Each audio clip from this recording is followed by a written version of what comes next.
This one or this one?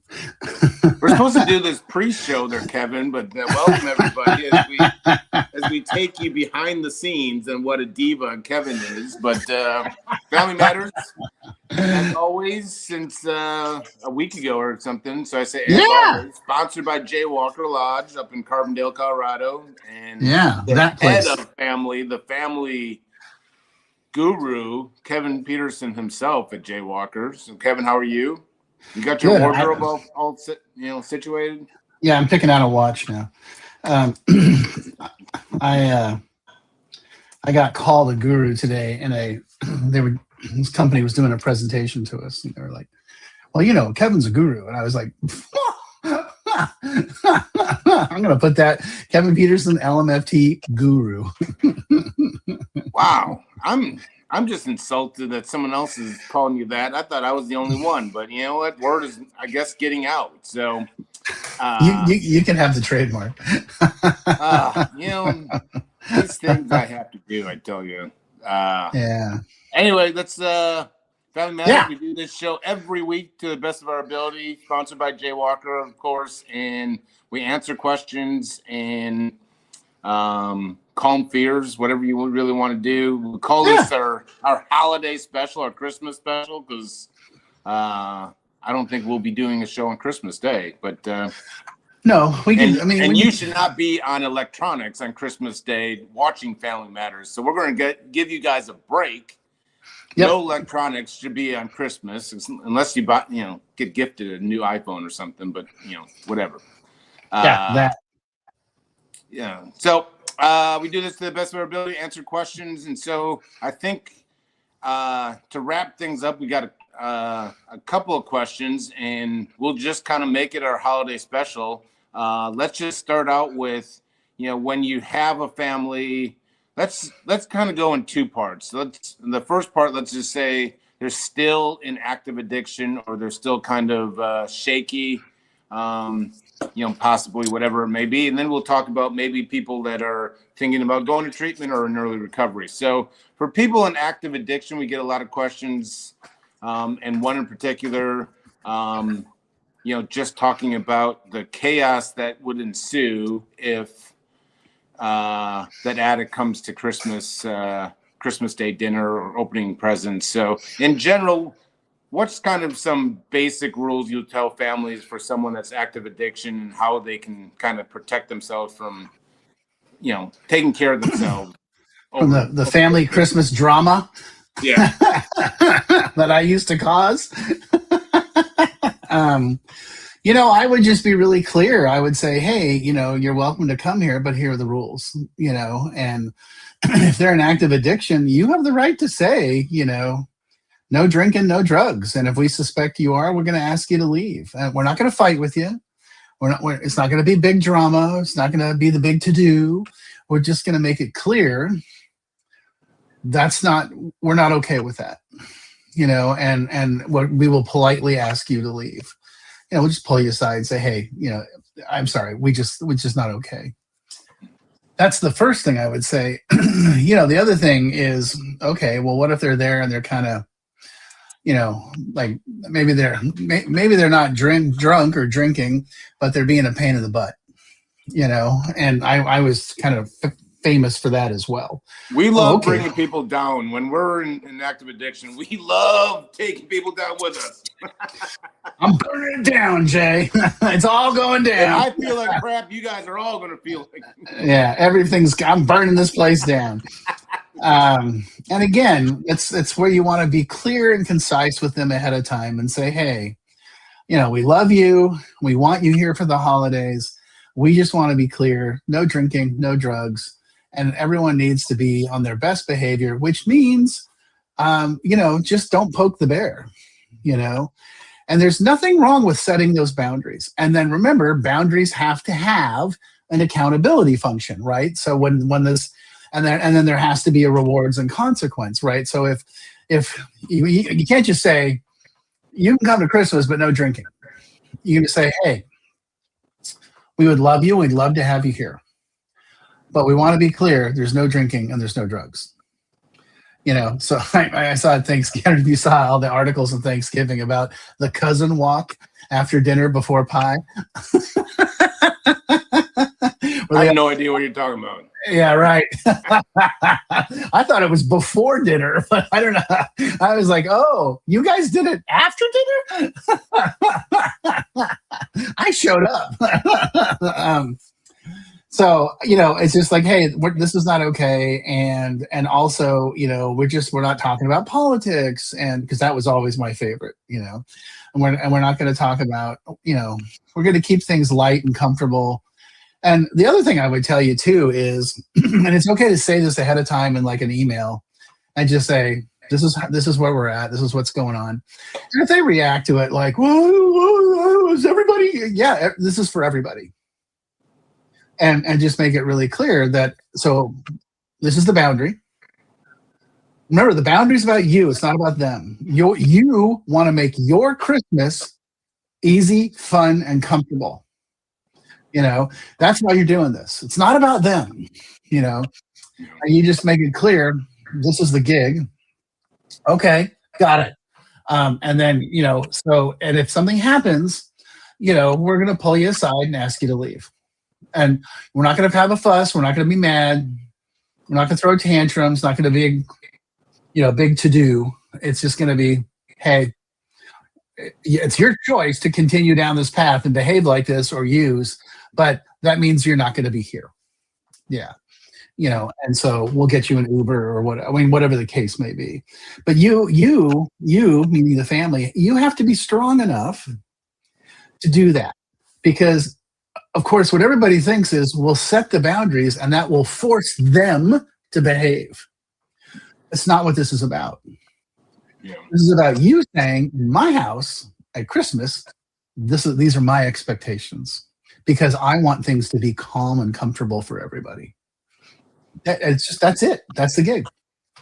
Well, with Christmas, you got the family. It's Christmas, and there's families out there that some of these active addictions may be dads with little kids and so forth like that. We got one question in particular. How would you guys suggest we tell grandma not to give our son money again without hurting grandma's feelings? And in general, we can just talk about, Christmas is gifts. And some people are using those gifts for ulterior motives to pawn or whatever it may be. And, grandma seems to always want to give cash. And then you got little Johnny and Sally that want to see dad. So in general, what's the communication with the family members that may not be well versed on what's really going on with Johnny? Great question. Oh my God, great question. And the simple thing is just connecting with them ahead of time and saying, hey, and here's the thing.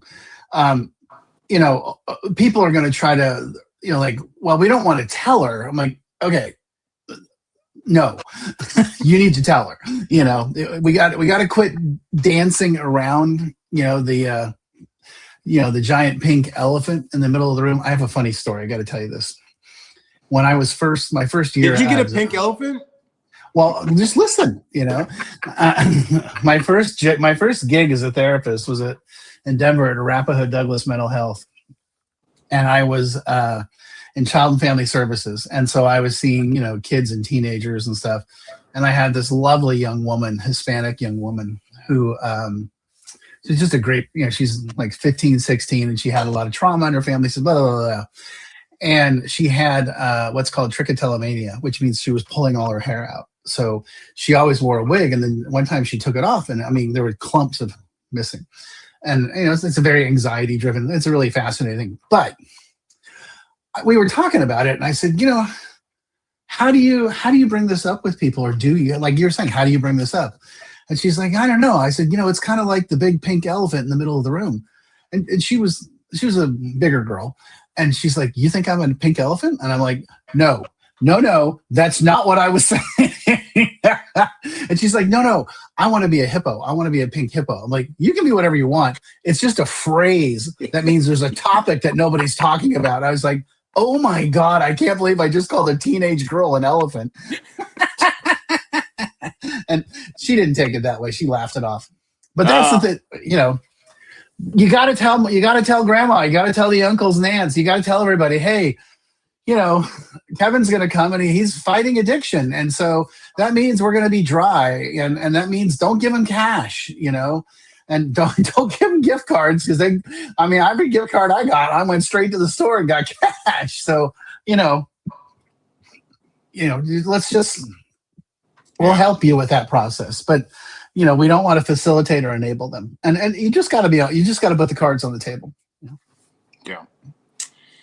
Yeah, and let's kind of transition to early recovery. I know I've talked to a couple of families already this week, and they're already saying like, well, I know he needs treatment or she needs treatment, but Christmas coming up or something like that. And so let's just in general, anyone kind of thinking about going to treatment, and maybe even the people currently at Jaywalker or currently in treatment, how do you express to the family kind of the importance of, kind of being in a safe place over Christmas? And families kind of want to be like, well, maybe we'll wait until after Christmas to get into treatment. My belief is if he's wanting to go now. There's going to be plenty of Christmases to later, like playing Russian roulette. This may be his final Christmas if he gets the wrong drug. So how do you kind of just in general around, if you're currently in treatment, the families, is Johnny getting presents? And if there's got a family out there that's thinking about going into treatment and, maybe holding off until after Christmas. So let's be super duper clear. There is no good time. And I'll tell you a story because this was a year ago. This was last year. This was a repeat customer, family of mine, and actually the kid had gone to Jaywalker, and you actually might remember them, but we'll keep the anonymity sides here.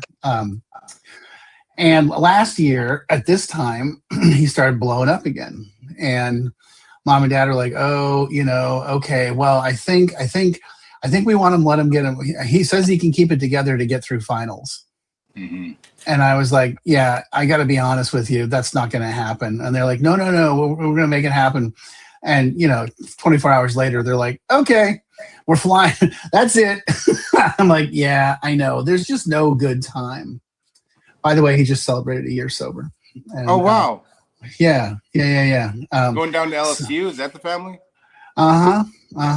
Yeah, and so miracles do happen. Well, he went to a place up in Brunswick, Georgia called Doc's Place that, just lock it down, no questions asked, no frills. But that was one of those situations where everyone's trying to find a convenient time. Mm-hmm. There is no convenient time, and let's be honest. Wouldn't you rather he was went in and engaged today and got sober today and missed Thanksgiving, Christmas, New Year's, and Valentine's Day or whatever else is coming this year, and trade it for the rest of his life, and I think that's really, but the family has to get to that point where they're sick and tired of being sick and tired, right? That's the key here. The family has to be at the point where like, we are done playing this game and we're done, with this whole nonsensical situation, and we're afraid you're going to die. And so that's when, it might be Christmas Eve, it might be Christmas Day, it could be Boxing Day, whatever. But it's like, nope, time's up. So don't try to schedule it. Yeah. And the good news is, it's about making memories, and I think it's kind of an investment. I always talk about the investment. How many more Christmases or whatever the holidays is. I think I've spent two.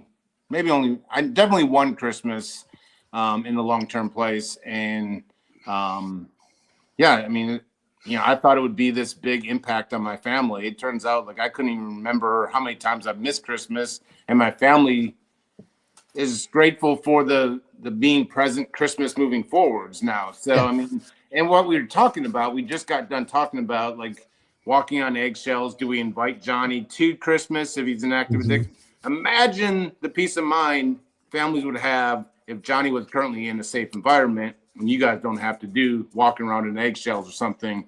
I follow up. Our second is talking just about that. Is, you know, he's just got on the treatment. He's currently living in sober living. Obviously, going to have a day pass to come for Christmas. You know, yep. This may sound weird, but how do we make them feel included without walking on eggshells? Can we ask them how they're doing, or is that triggering to them? Great question. I just got this yesterday from a family, and here's the answer. Just make it like they're coming home from college. Just make it normal. Hey, how's it going? How you doing? It's good to have you here. Do not interrogate. What are you talking about in therapy?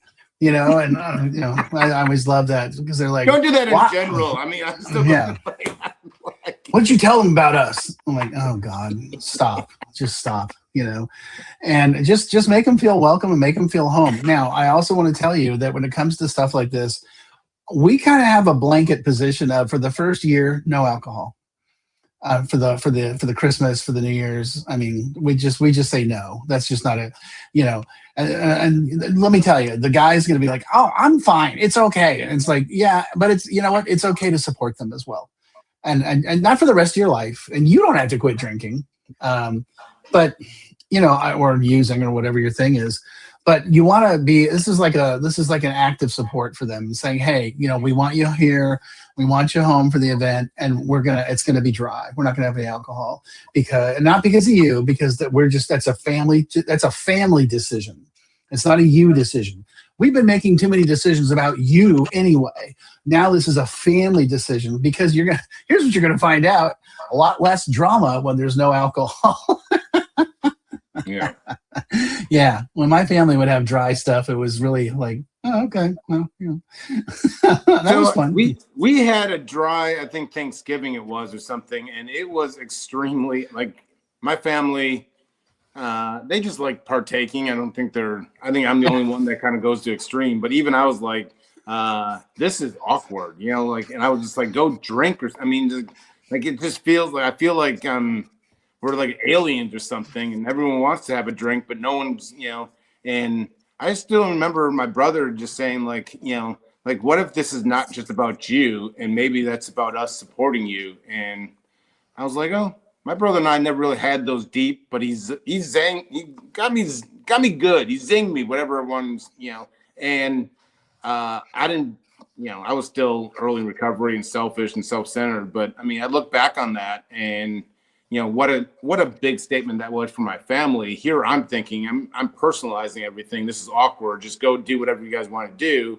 But it was a pretty loud statement for my family to be like, we're going to support you in this, and we're not going to have alcohol, you know, at the holidays. So, you know, we like to be selfish, self-centered, say, hey, go drink, do whatever. This is awkward. You know, my brother zinged me pretty good and said, you know, this may not be about you. This may be us supporting you. So, yep. How about that? Yeah. Yeah. Man, and mind tricks, man. Those family members like mind tricks. Like, you know, I always thought, like, we always talk about, like, you know, I stopped drinking and people are like, oh, people are going to, you know, talk about me nonstop, not drinking on the golf course. People are just going to be like weirded out by me. And it turns out no one really even cares. More often than not, I'll get this. Oh, wait, you haven't been drinking? And I'm like, no, I didn't drink. Oh, I didn't notice. And I'm like, yeah, come on. I thought you were talking about me nonstop today, but you know, yeah. You didn't get the memo that, you know, the most important person in the world is decided to make a life change and everybody needs to engage and acknowledge it. Thank you for saying I'm the most important person. That means a lot. You know? I know you were talking about me. I'm always talking about you. Let's go one. It's the holidays, so we'll just do one bonus. We'll do one bonus present because I like this. I think we forgot about this last week or whatever. Okay. They've been sober for 30 days, 33 to be exact. How do you see, Kevin? You know, again, they don't put my name in it, which is rude. But how do you? What kind of boundaries still apply? Question mark. And do do boundaries kind of evolve per se? As they're going, get more and more sober time, I would assume that's what she means. Oh, well, yeah. So how do you what do you do with the boundaries after they're sober, right? Yeah, it sounds like he's 33 days, and then she kind of wants to know as he progresses in more and more days, how do do boundaries evolve, I guess? No. The boundaries don't evolve. The boundaries are the boundaries. As my favorite college football coach, Lincoln Riley, says, the standard is the standard. And the standard and the boundary is no drugs, no alcohol. You have to be self-supporting either through school or work or a combo package. And you have to be addressing your mental health. As long as you are doing those three things for the rest of our existence, we are cool beans, baby. Everything's hunky-dory, cool in the gang. But as soon as you stop doing those things, we're going to have to start enforcing the boundaries again, because we're not dealing with the tornado. And let's be super clear. You can be a tornado dry and not, sober, big tornado, and it's perfectly okay for you to hold that ground and just say, we're so proud of you. Oh my God, this is so wonderful. And keep up the good work, and let us know how we can support you and how we can help you. And no, we're not going to give you money, because that's the first thing they're going to say. Well, I could use a new car. It's fascinating what I learn each and every week. I mean, and I learn it, and because I have a way of kind of just bouncing around and using 15 words when 3 words are enough, and kind of going around the subject. I like your approach a lot, and I'll just say for me, it's a reminder how and families can take note of this. Clear, concise, to the point. Like don't sugarcoat anything. It's amazing how this clear-cut kind of communication goes a long way, instead of just kind of dancing. And boundaries in the same place, like clear-cut boundaries that don't go anywhere, that don't bend, they don't break. And what your responses are always straight to the point, boom, leave no wiggle room. And I love that. And I think that's most important for anyone in active addiction or in early recovery, is don't leave wiggle room, make it clear cut, straight to the point, boom. And I think everyone appreciates that. Yeah. Yeah. Well, and I think it makes it easier for them, right? Because what they're coming from is a system where everything was negotiable, right? And what I'm telling them is, oh no, it's okay. You don't have to negotiate. It's your house. It's your party. It's your Christmas. It's your whatever. You don't have to negotiate. If you want to, that's on you. It's not on them. Yeah. And I think that's I think a lot of times, like you said, I agree. The families feel empowered because they're like, oh, it's okay for me to say that. I'm like, oh yeah, sure. Yeah. Well, I didn't want to hurt his feelings. I'm like, oh, hurt his feelings. Maybe they need hurting. And that's okay. There's nothing better than the family recovering, which forces the guy or the gal to recover. So, amen. Well, that's it. Take the rest of the year off, Kevin. You've clocked in enough. I mean, just go on to, and we'll have a happy holidays. And to the whole family, it's we're going to come back. I would assume we haven't talked about it, but probably next week off. But we'll come back the week after that, and we can tell us your success stories, or maybe even the horror stories around Christmas, because other families can learn by your stories. So if you got any questions for us, keep them coming. Otherwise, Kevin, don't overeat over Christmas, all right? Not too many cookies. No cookies.